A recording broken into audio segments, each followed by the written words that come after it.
Yo, what's going on, guys? Nate, Mr. I Ignores O'Brien here, live in Miami inside of my penthouse.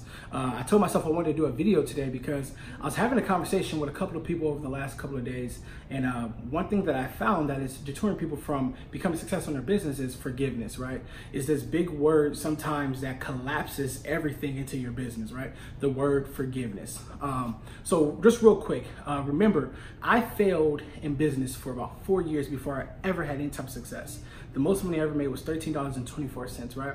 And I had to understand that I've tried a lot of different things on my journey of entrepreneurship. Before I became successful, I tried so many different things that's not even funny, right? I can't even think about it. But one problem that I see a lot of times is when I have students or when I'm inside an event or I'm talking to somebody is a lot of people have not forgave themselves for what they have sacrificed before in the past. And I get it. You know, some of you guys have sacrificed cars, some of you guys have sacrificed income, some of you guys have sacrificed jobs to try to become successful. I totally get it, right?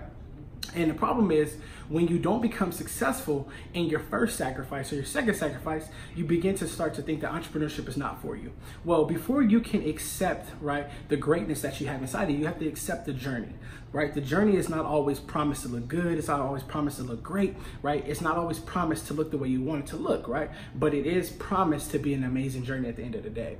And one thing that I've learned, man, is that you cannot not forgive yourself for the mistakes that you have made, right? So if you failed in any company, if you tried a couple of things before and it didn't work out for you, who cares? Try again, right? It's always going to be worth the risk, right? Don't be mad at yourself. Don't be beating yourself down. I wasted my money. I did this. I tried these things, right? Because what happens is you stack up these insecurities inside of yourself. And when it is time for you to walk through a door of success, you're nervous to walk through it. You're hesitant because you haven't forgave yourself from your past, right? So this video is literally for the people. And I want to say, forgive yourself. Right? You tried to do something for your family, you tried to do something for your friends, you tried to do something for your kids, and you wanted to see something different. I applaud you for that. Literally pat yourself on the back for that. Why? Because that's what it takes to become successful. Forgive yourself for all the mistakes and the things that you feel like you've done in your past and your entrepreneurship on this road, and go after it. Get to it. It's fourth quarter. It's time for you to win. Peace. Let go. Come on now.